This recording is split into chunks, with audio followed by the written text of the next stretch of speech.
السلام عليكم ورحمة الله.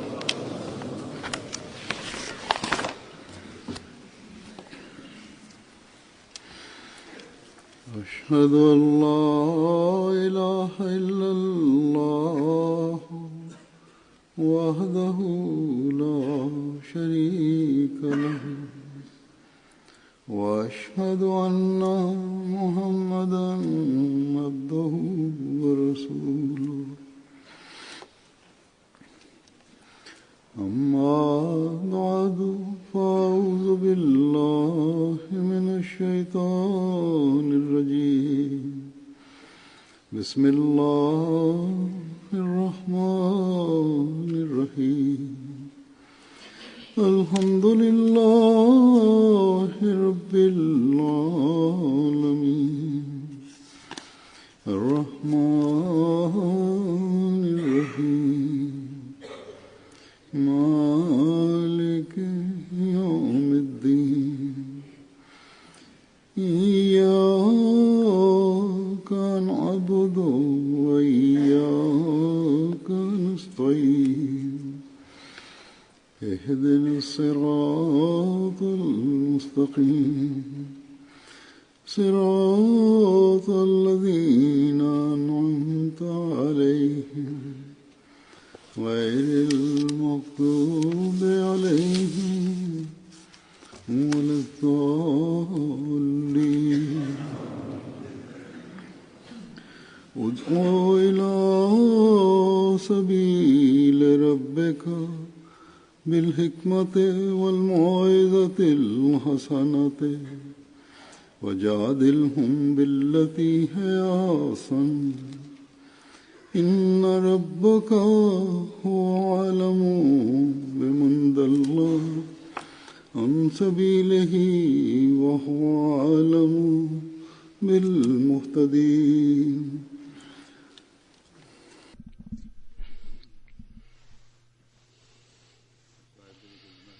Bu ayetin meali şöyledir.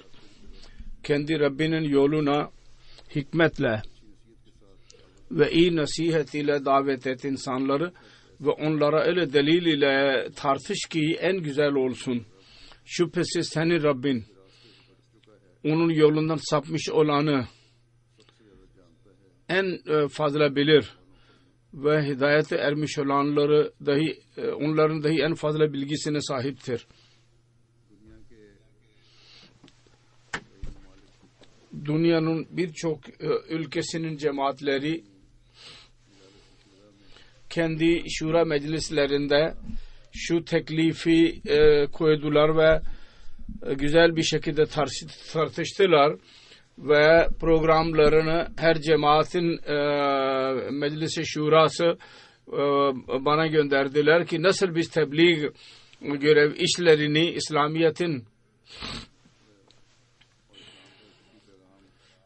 İslamiyet'in mesajını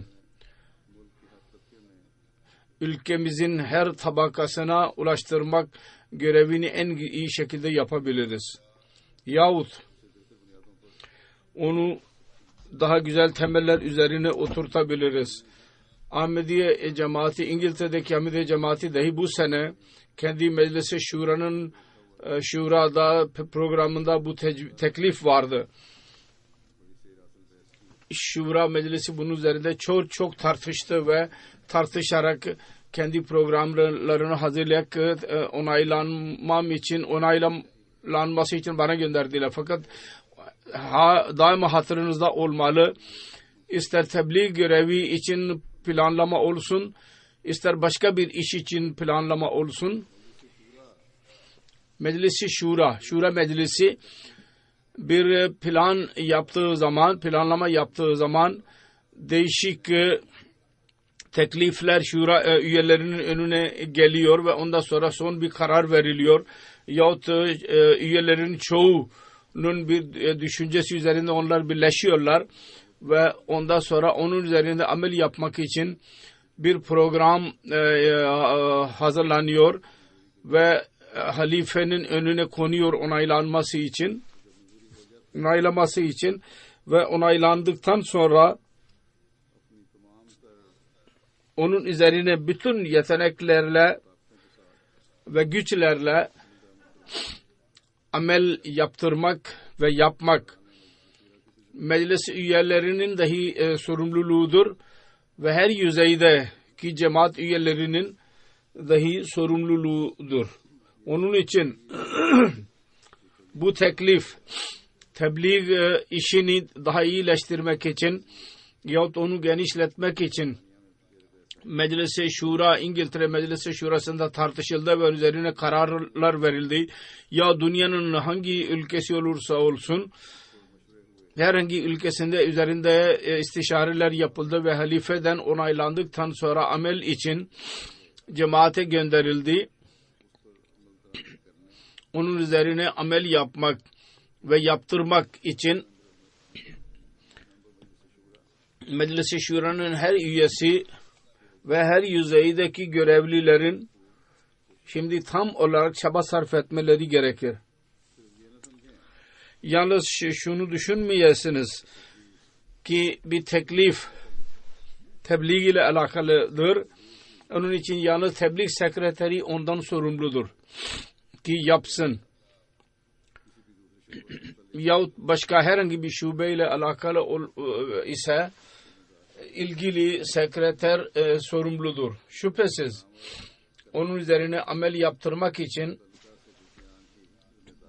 ilgili sekreterler sorumludurlar. Fakat özellikle tebliğ ve terbiye şubeleri öyle şubelerdir ki bunlarda cemaatin her üyesinin her yüzeydeki sorumluluğunun iştirak etmesi ve kendi örneğini göstermesi gereklidir. Şu anda ben tebliğ ile alakalı olarak söz söylemek istiyorum. Onun için bununla alakalı olarak ben her görevlinin dikkatini çekmek istiyorum. O tebliğ sekreterlerine bu teklif üzerine cemaatlerde amel yaptırmak için tam olarak yardımlaşsın. Kendileri onun bir parçası olarak cemaat üyeleri için bir örnek olsunlar. Hangi görevli olursa olsun şu yahut bu şekilde tebliğ işine katılabilir. Ve eğer görevliler iştirak oluyorlarsa cemaat üyelerinin önüne örnekler konuyor. Ve birçok Ahmedi olacak ki söylemeden ve özel dikkatleri çekilmeden kendiliğinden bu örnekleri görerek bu programı tamamlamak için İslamiyet'in gerçek mesajını insanlara ulaştırma çabasına ortak olacaklardır. Bazı sekreterlerinin önüne şubelerinde dahi fazla iş yapılmıyor. Onlar fazla zaman ayıramıyorlar. Yalnız niyet ve irade gereklidir. Kısacası nasyonal sekreter, ülke sekreterinin görevidir. Tebliğ sekreterinin hazırlanmış olan programı her cemaat üyesinin tebliğ sekreterine ulaştırılmalı ve sonra şunu dahi kesin yapın. Kesinleştirin ki cemaatin her üyesine cemaat üyeleriyle ilgili olarak bu programın bu parçası yönetsel olmayan yalnız üyelerle ilgili olan kısım onlara ulaşsın. Fakat en fazla şu ki demin okuduğum ayet-i kerime de Yüce Rabbimiz bize yol göstermiştir. Onu anlayınız. Ve ona göre her tebliğ sekreteri amel yapsın. Her görevli amel yapsın. Davet edenler özellikle amel etsinler. Dailerden ben daha fazla zikrettim onlardan çünkü onlar kendilerini ileri sürdüler kendileri ki biz diğer cemaat üyelerine nispeten daha fazla tebliğ için zamanımızı ayıracağız. Kendi zamanlarımızı eğer verirsek ve bilgimiz dahi olursa eğer bunlara göre onların dikkatleri olmazsa Allah-u Teala'nın beyan ettiği şeylere, sözlere eğer onların bilgileri olursa da bunda bereket olamaz. Daha iyi neticeler çıkarılamaz ya çıkmaz. Kısacası Yüce Rabbimiz buna dikkatimizi çekmiştir. Bunda en fazla önce hikmet vardır ve mevizetil hasana vardır. Yani iyi nasihat. Sonra buyurdu ki tartışmada öyle bir delil ileri sürün ki en güzel olsun. Bugünkü sözde ulemalar ve teröristler ve kuruluşlar kendi delilikleri ve hikmet ve akıl ve olmadan ve delilsiz sözlerle İslamiyet'in adını öyle kötüye çıkardılar. Gayrimüslim dünya zannediyor ki İslam hikmetten boş ve delillerden boş bir dindir. Ve akılsızların, ahmakların dinidir. El-İyazu billah. Ve yalnız terörist onun delilidir. Böyle bir durumda Yüce Allah'ın şu buyruğuna göre tebliğ yapmak ve tebliğ irtibatları kurmak her Ahmedi'nin en büyük görevidir. Onun için bu önemi ilk olarak görevliler bunu tanımalıdırlar her yüzeyde. Geçen 1-2 senede bu teröristler ve bazı ulemaların amelleri İslamiyet'in adını o kadar kötüye çıkarmıştır ki ve bunun üzerine medya dahi bunu o kadar propaganda yapmıştır ki burada geçenlerde bir araştırma yapıldı. Bunun içinde İslamiyet'in terörist ve zalim din oluşu ve Müslümanların sevilmeyen insanlar olması konusunda soru soruldu. İnsanların çoğu aynı cevap verdiler. İslam çok terörist bir dindir. Ve Müslümanlar çirkin, sevilmeyen insanlardır. Biz istemiyoruz ki bizim ülkede Müslümanlar kalsınlar.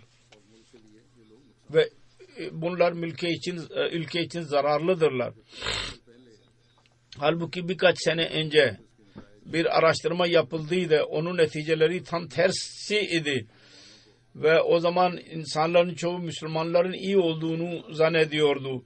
Böyle bir durumda biz tahmin edebiliriz ki ne kadar çaba ile biz Allah-u Teala'nın beyan ettiği yol üzerinde tebliğ yapmalıyız. Yüce Rabbimiz ilk olarak Yüce Allah'ın beyan ettiği söz şudur, o da hikmetle tebliğdir. Hikmet nedir? Hikmetin geniş anlamı vardır. Ve beşareli tebliğ için gereklidir ki bu anlamları biz bilelim. Ki kendi tebliğimizde onları gözlerimizin önünde bulunduralım. Hikmetin bir anlamı bilgidir. Tebliğ yapmak için bilgi lazımdır. Bilgi olmalı. Bazı insanlar derler ki bahane buldular. Bizim elimizde bilgi yoktur, onun için tebliğ yapamıyoruz. Bu çağda bu bahane dahi bir işe yaramaz.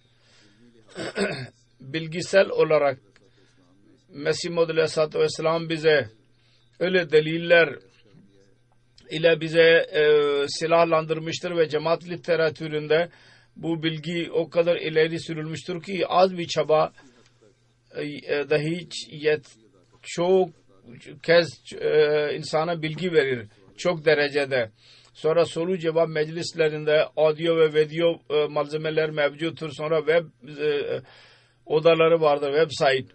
Birçok insanlara mesaj ulaştırılırsa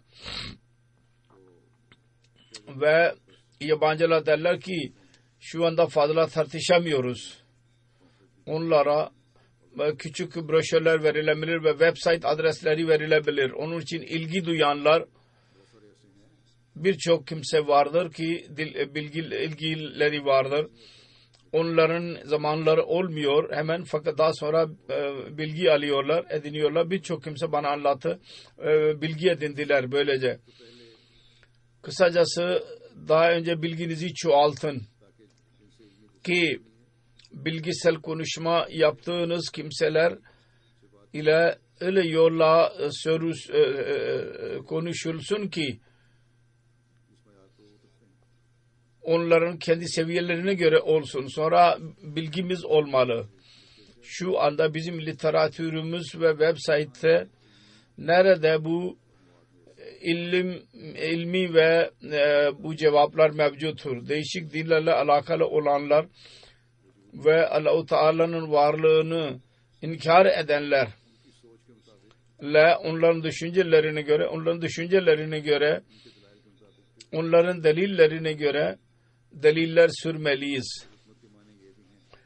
Sonra hikmetin anlamı şudur: kesin söz, kuvvetli söz, öyle delil olsun ki kuvvetli olsun. O delili ispat etmek için başka deliller vermeye mecbur olmamalıyız. Sonra daha da ispat etmemeliyiz. Onun için uzun tartışmalara gireceğimize itirazı görerek kuvvetli bir şekilde, kuvvetli bir delil ile onları reddetmeye çalışmalıyız. Ve şu dahi tebliğ şubesinin görevidir ki kendi durumlarına göre öyle itirazları ve onların reddinin delillerini birleştirerek, bir yerde buluşturarak cemaatlerin eline versinler ki en fazla insanlar bilgisel olarak ve kuvvetli delillere sahip olsunlar ki itirazlara cevap verebilsinler. İtirazların kuvvetli delillere sahip olabilsinler. Sonra hikmetin bir anlamı adıldır. İtiraz etmemeliyiz başkasına, eğer tartışma varsa ki bize dahi aynı şekilde itiraz edebilsin. Yüce Allah'ın lütfuyla Ahmediye cemaatinde vaat edilen Mesih Aleyhisselam'ın terbiyesi ve literatüründen dolayı, halifelerin literatüründen, kitaplarından dolayı bu durum söz konusu olmuyor genellikle. Fakat biz diğer Müslümanlar ya diğer dinlere inananlar da biz bunu görüyoruz.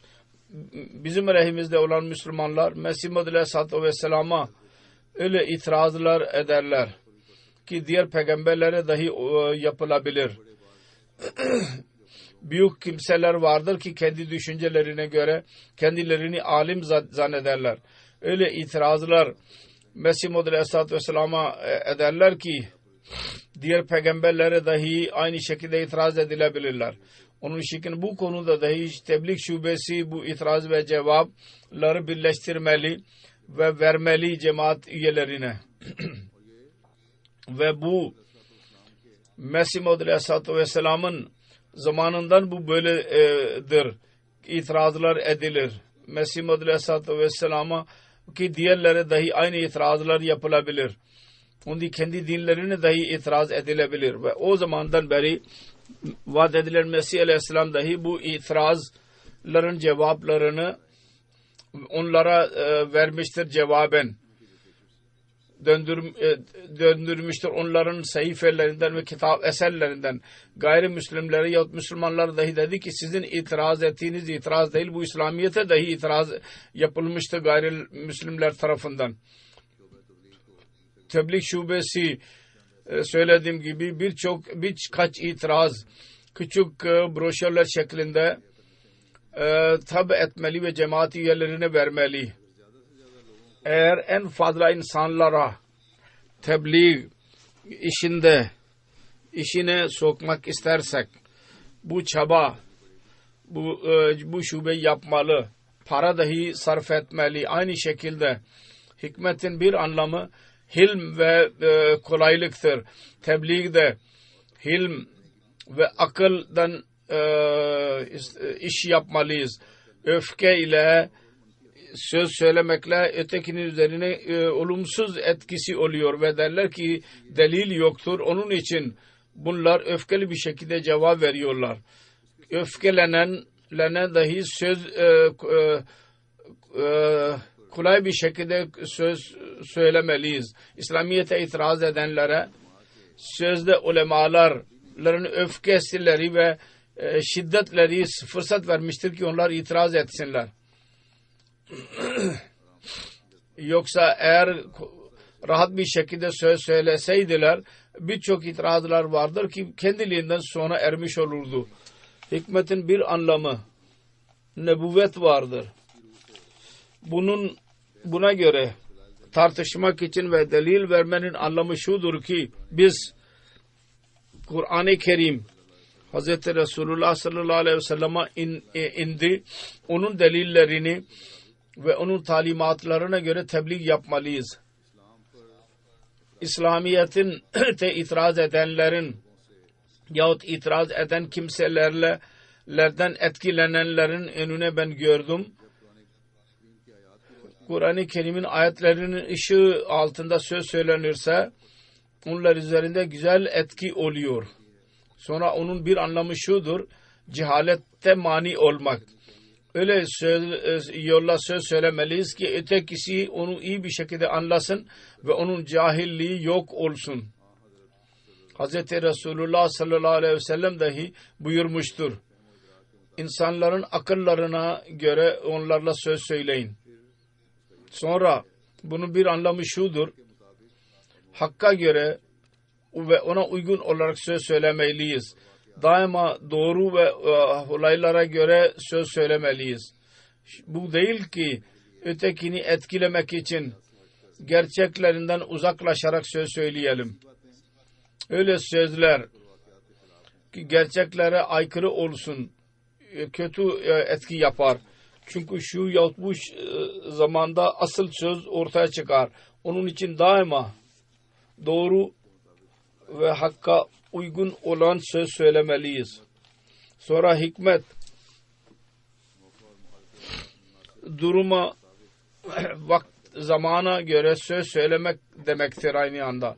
Yani eğer düşünce şu olursa ki bir delil ile muhalif öfkelenecek ve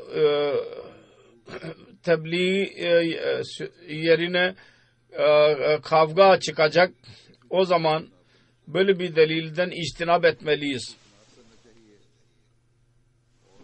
Şundan içtinap etmeliyiz ve böyle söz söylemeliyiz.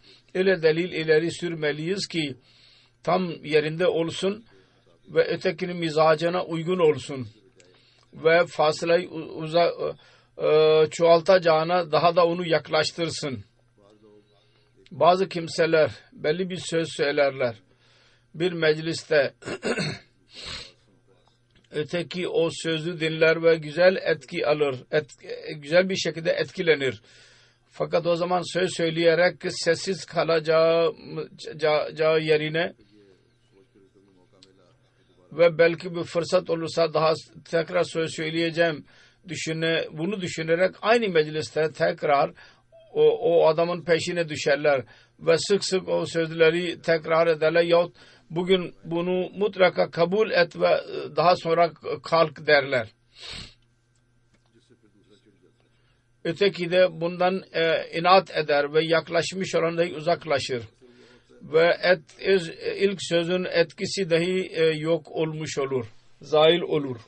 Onun için zamana göre ve mizac dahi tebliğ için gereklidir. Mizacı bilmek. Ve bu şunu ister bizden ki tebliğ de mustakil mizac gereklidir. Aynı şekilde kişisel irtibatları çoğaltmak dahi gereklidir. Kişisel irtibatlarla mizacı tanıyabiliriz, ötekinin mizacını. Onun için kendi tebliğ işlerimizde bir teselsül yaratmalıyız. Şu değil ki yılda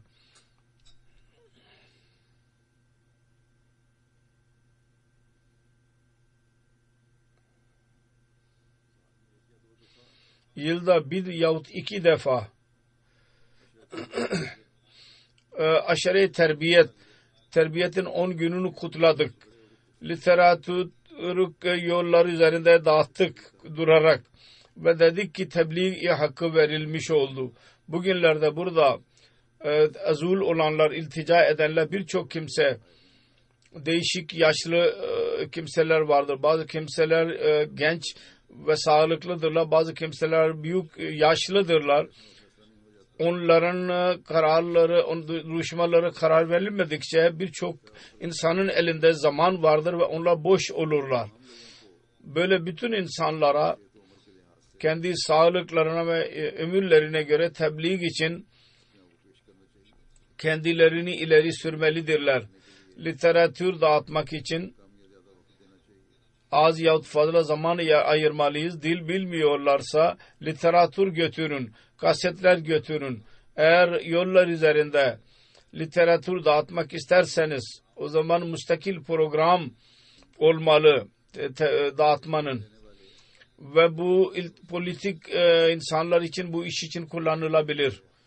Sevap dahi vardır, iyilik vardır ve tebliğ görevi dahi yapılacak ve bunun bereketiyle belki sizin iltica talepleriniz dahi kabul edilecek.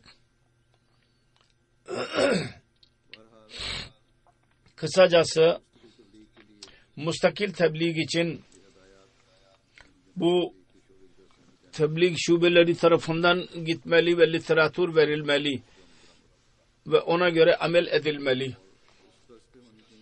Ve öyle bir yolla olmalı ki hikmetin kelimelerinde bu beyan edilmiştir. Bunda görevliler dahi ortak olmalı ve eski yaşayanlar dahi ortak olmalı. Yalnız şu değil ki politikacıları için ben söyledim, yalnız onlar işe girsinler. Özel dailere yalnız sözde özel dahi olmasınlar. Aksine fazla zaman ayırarak bu tebliğ sahasına gelmelidirler. Dünyanın durumu dünyaya söylemek için açık olarak hepsine söylemeliyiz. Bu sizin bu zamanınız dünyaya battığınız için Allahu Teala'nın öfkesinden dolayı olmuştur. Bir tek yol vardır ki Allah'a geri gelin ve asıl doğru dini araştırın. Muizzetil Hasana tebliğ emri vardır buyruğu. Hikmet ile tebliğ anlamında dahi bu beyan edildi. Yani kibarlık, kalp üzerinde etki yapan şekilde tebliğ yapılsın. Kısacası Yüce Allah hikmet ve iyi nasihat ve kuvvetli delil ile tebliğ emri vermiştir. Ona göre amel etmek bizim görevimiz olmalı. Ve müstakil mizaçlı olarak, müstakil bir şekilde onu yapmaya devam etmek bizim görevimizdir. Bunun neticelerini Allah-u Teala buyurdu ki ben yaratacağım. Kim sapıklık içinde kalacak ve kim hidayete kavuşacak, bunlar Allah-u Teala'nın bilgisindedirler. Başka bir yerde şunu da beyan ettim. Siz zorla başkasına hidayet veremezsiniz. Evet, şüphesiz sizin göreviniz tebliğ yapmaktır, mesajı iletmektir. Hakkın mesajı dünyanın her insanına ulaştırmanız lazım. İslamiyet'in güzelliklerini ve güzel talimatını ötekilere açıklamanız lazım. Onu yapmaya devam edin.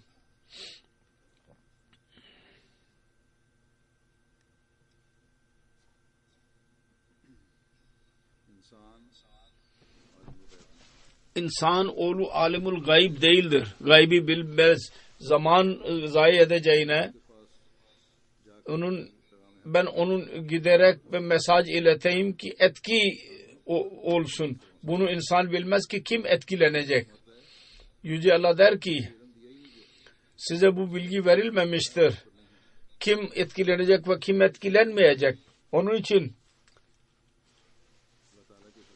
Yüce Allah'ın bu buyruğuna göre biz neticeler konusunda biz sorumlu değiliz. Niye bunun olumlu neticeler çıkmıyor?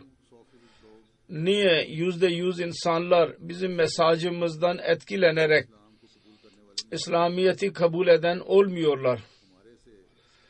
Bizden eğer bir sorulursa yalnız şu kadar ki Allah-u Teala bize soracak.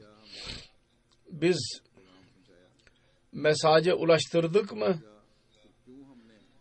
Yahut neden tebliğ görevimizi biz yapmadık? Ve neden Allah-u Teala'nın buyruğuna, hidayetine amel ederek yapmadık onu? Kim hidayete kavuşacak? Kim hidayete kavuşmayacak? Bu Allah-u Teala'nın bilgisindedir. Fakat biz görevimizi eğer biz tamamlıyorsak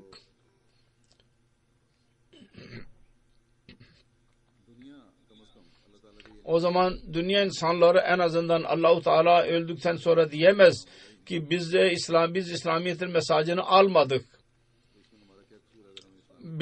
Bizim ne suçumuz var eğer bu mesaj bize ulaşmadıysa? Bazı kimseler mesaj dinlerler, anlarlar fakat yine şanssızlıkla bir engel onların önüne çıkıyor ve kabul etmiyorlar. Yalnız 2 gün önce Avrupa'nın bir ülkesinin bir muballiği bana yazdı. Filan kimse sizinle görüştüler Almanya'da. Almanya celsasına dahi katıldılar. Tebliğ ve bütün ortam üzerinde, onlar üzerinde etkisi oldu. Birçok defa biat etmeye karar verdi. Sonra bir engel ortaya çıkıyor. Şimdi bu Allah biliyor. Kabul edecek mi, etmeyecek mi? Fırsat bulacak mı? Ancak biz mutlaka görevimizi tamamladık. Ona İslamiyet'in güzel talimatı ile ona bilgi verdik.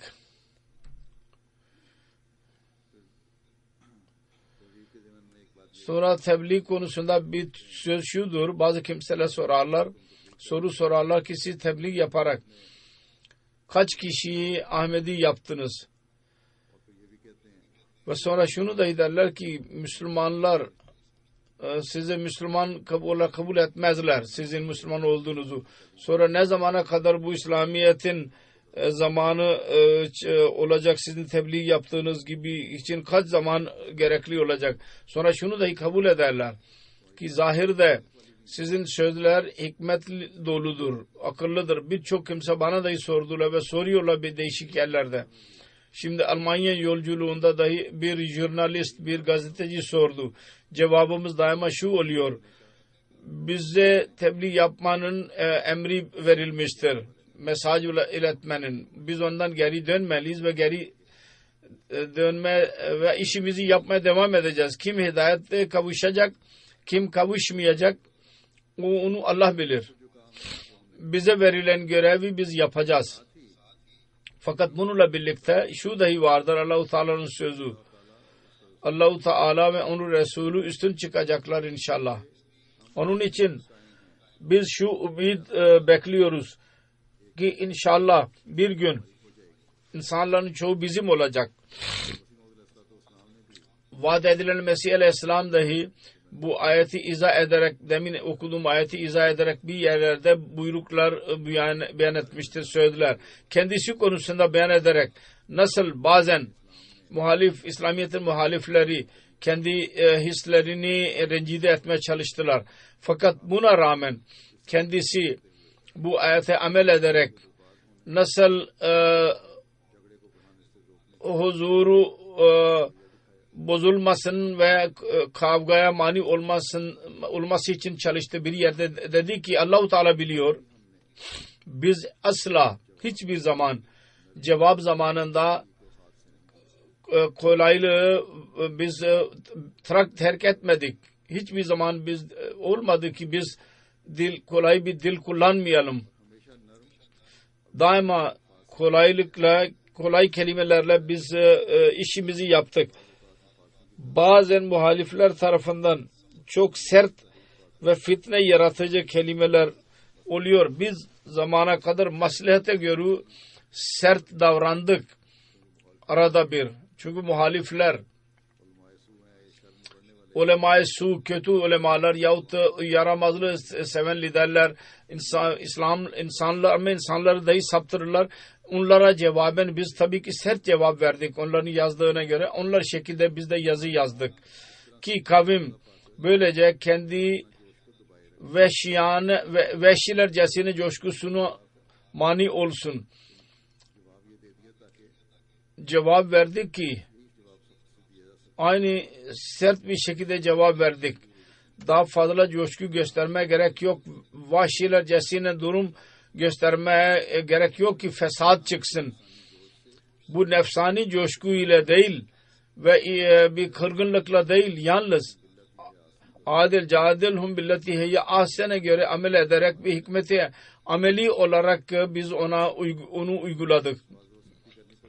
Bazen sert davranma gerekiyor. O da bu ayetin kapsamının altında olur.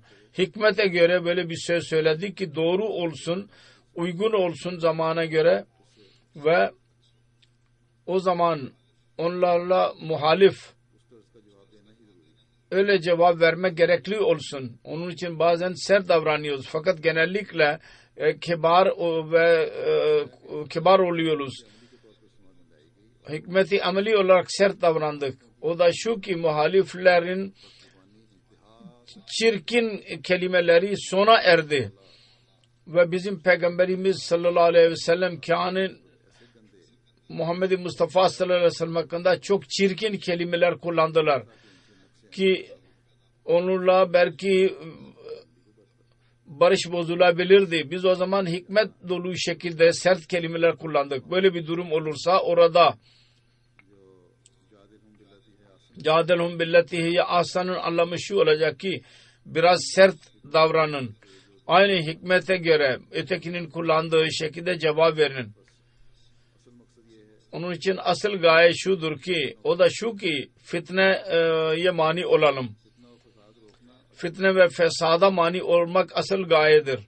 Ve mesajı doğru bir şekilde iletmek dahi gereklidir. Mesih Muhammed Aleyhisselam asla öyle bir yol benimsemedi ki muhaliflerin benimsediği yol. Onun yerine kendisi dedi ki hükümet ve yasaya bağlı kalmalıyız. Ve fesadı yayılmaktan mani olmak için delillerle söz söyledi ve yasaya bağlı kaldı. Fakat her nerede hamiyet gösterme gerekirse orada hamiyetini gösterdi. Başka bir yerde diyor ki ayet-i kerime cadilhum billeti hiye ahsan'ın anlamı şu değil ki biz o kadar kibar olalım ki mudahene edelim. Pohpoçuluk yapalım. Allah-u Teala Allah olduğunu iddia eden ve bizim Resulümüzü yalancı desin ve Hz. Musa'nın ismini yol kesici desin, hırsız desin. Öyle onunla konuşmak mücadele hasene midir? Hayır. Münafıkane, sinet ve imansızlığının bir şubesidir. Bunları daima dahi gözlerimizin önünde bulundurmalıyız. Pohpoçuluk yapmayalım. Yağ çekmeyelim ki tebliğ yapmalıyız. Ötekine söz söylemeliyiz. O dereceye kadar gidelim ki asla hamiyetimiz yok olsun. Belli bir derece kadar fesat çıkartmamalıyız. Fakat belli bir dereceye kadar onların kelimelerini onlara döndürmeliyiz. Ve cevap vermeliyiz. Her nerede haddinden daha fazla muhalifler itirazda aşırı giderlerse yahut onlar sözleri öyle olurlarsa ki haddinden çirkin kelimeler kullansınlar haddinden fazla, orada bazen fitne mani olmak için cevap vermek gerekir.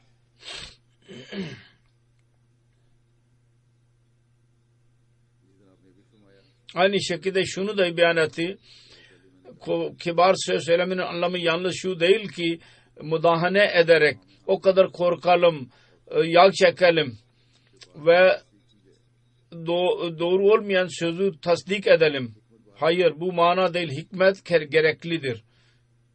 Her halükarda.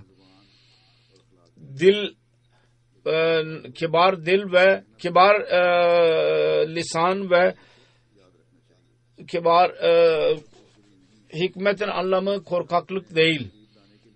Yahut yaklaştırmak için yanlış sözü doğrulamak değildir. Mesela bugünlerde dünya maddiyatçı insanlar hürriyet adı altında öyle yasalar çıkarttılar ki şeriat ona asla izin vermez. Ve onların elinde birisi söz söylerse derler ki bu Ahmediler dahi kendilerini terörizmden uzaklaştıranlar diyorlar ve onun aleyhinde söz söylüyorlar. Diyorlar ki biz terörist değiliz. Fakat bazı muamelelerde bunlar dahi terörist dediler. Ve örnek şöyle ileri sürerler ki mesela kadınlarla tokalaşmak muamelesi vardır. Yahut hem cins meselesi vardır hem cinslik. Şimdi Almanya'da bazı kimseler bana soru sordular ve benim cevabım üzerine bazı kimseler olumsuz yorum yaptılar bizim aleyhimizde. Fakat insanların çoğu anladı. Gerçek nedir? Biz kavga etmemeliyiz. Gerek yok. Fakat yanlış olanı mutlaka yanlış demeliyiz. Geçen günlerde burada İngiltere'nin bir politik bir partisinin üyesi meşhur oldu ki politik lider olarak ortaya çıkacak ilan etti ki partinin lideri olmak için ortaya çıkamaz. Çünkü kendisi hem cinslik aleyhindedir. Öteki abortion aleyhindedir. Çocuk düşürme. Dedi ki bizim toplumda insanlar bunu söz kabul etmezler. Hem cinslik meselesine gelince Kur'an-ı Kerim ve Kitab-ı Mukaddes yani Bible kavimsel olarak Allah-u Teala'nın tarafından cezalandırılacağını her iki kitapta zikredilmiştir. Fakat çocuk düşürme bazı durumlarda caizdir fakat onun kendi düşüncesidir. Aynı şekilde başka bir bir lider, politika lideri birkaç ay önce kendi partinin liderliğinden istifa etti ki hem cinslik meselesi aleyhindeydi ve dedi ki ben kendi imanımı ve politika arasında ben ayrıldım. Onun için iyidir ki ben kendi imanımı korumak için parti liderliğinden ayrılayım. Onun için eğer bu insanlar, maddiyatçı insanlar ve onların dinleri dahi kendi asıl durumda değildir. Kendi maddi konularını din için feda edebiliyorlarsa ve yağ çekmiyorlarsa, korkaklık göstermiyorlarsa o zaman biz ki son ve ebedi şeriyete inanan kimseleriz. Ne kadar kuvvetli imanımız olmalı. Ve maddi ilişkilerimizde ve tebliğ işlerimizde hikmetle ve kuvvetli delillerle bunları reddetmeliyiz. Maddi çıkarlarımız için değil bunlardan korkmamalıyız. Onlara yağ çekmemeliyiz ki onlarla irtibatımız sona erecek. Eğer hikmetle söz söylenirse asla irtibat sona ermez. Sonra Allah-u Teala buyurmuştur. Daha önce de zikri geçmiştir. Hidayete kavuşan kimselerdir. Allah diyor ki ben biliyorum. Onun için Allah-u Teala kime hidayet vermek isterse onun kalbini Allah-u Teala kendisi açacak. Görevliler özellikle buna dikkat etmelidirler. Ben genellikle gördüm bazen kimseler korkaklık gösterirler. Muhalefete aldırış etmemeliyiz. Muhalefet tebliğ yollarını açar.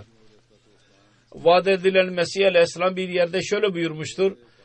Ne kadar kuvvetli bir şekilde batıl hakka muhalefet ediyorsa aynı şekilde hakkın kuvveti daha da çoğalıyor. Dedi ki çiftçilerde dahi bir meşhurdur. Ne kadar sıcaklık olursa o derecede yağmur olur. Ne kadar Haziran'da, Mayıs ve Haziran'da sıcak olursa hava, yağmur Pakistan'da, Hindistan'da monsun havası olur. O zaman yağmur dahi fazla olur. Bu kudreti bir manzaradır. Hat ne kadar kuvvetli bir şekilde karşı çıkılırsa o şekilde parlar ve şanını gösterir. Biz kendimiz denedik. Her nerede bizim hakkımızda fazla gürültü yapıldı. orada bir cemaat hazırlanmıştır ve nerede bunu dinleyerek insanlar sessiz kalırlar, orada daha fazla ilerleme olmaz. Bu manzaraları bugün dahi biz görüyoruz.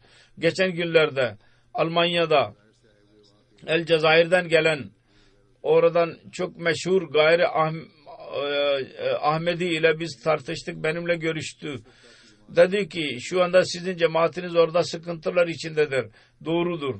Fakat cemaatin tanımı ve tebliği ülkenin hemen hemen bütün köşelerine bu muhalefetten dolayı yayılmıştır. Ve insanlar cemaati tanımaya başlamışlardır. Diyor ki belki bu kadar tanım yapılmıştır. Bu 10 ve 20 senede dahi siz bunu yapamazdınız. Bu muhalefetten dolayı oldu. Kısaca oradaki Ahmediler dahi yazarlar. Azıcık durum iyileşirse birçok bölge vardır ki orada insanlar hazırdırlar Ahmedi cemaatine girmek için. Onun için muhalefetler ve dünya maddiyatı için insanlardan korkmamalıyız. Fakat bununla birlikte hikmet gereklidir.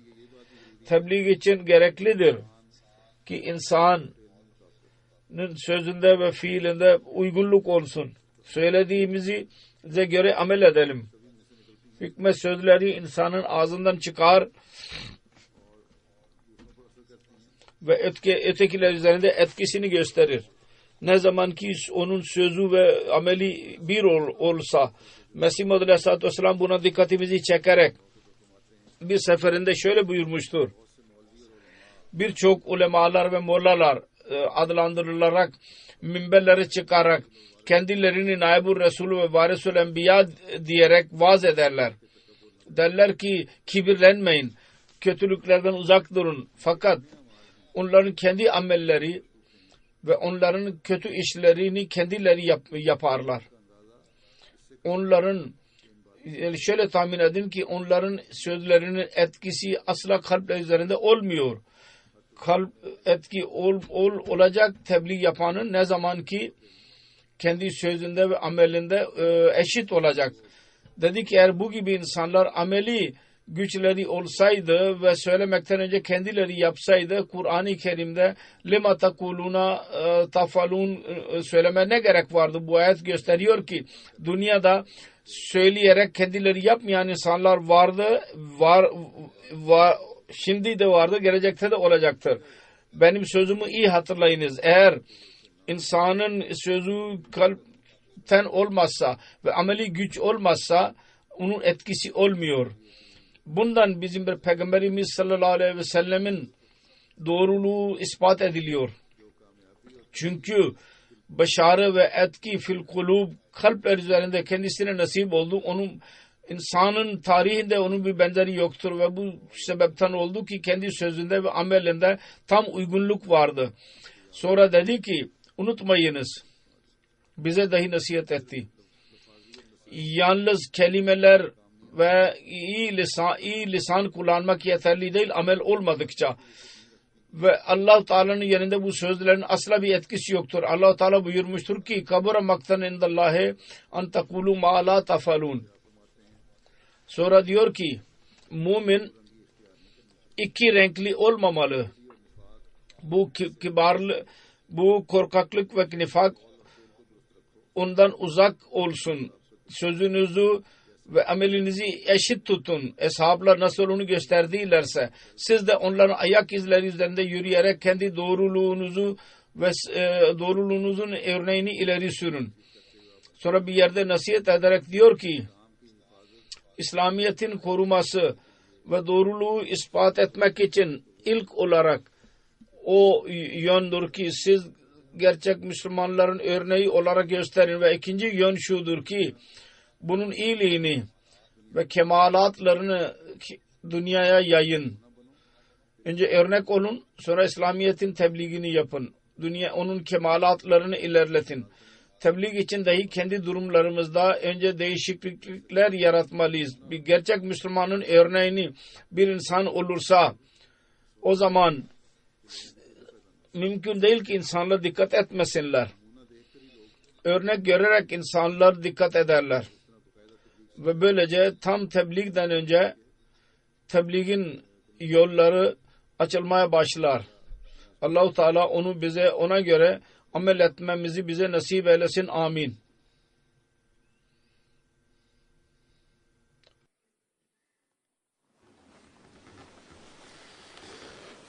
Elhamdülillah. Elhamdülillah. Nahmaduhu ve nestainuhu ve nestağfiruhu. Ve nu'minu bihi ve netevekkalu aleyh. Ve na'udzu billahi min şururi enfusina ve min seyyiati a'malina.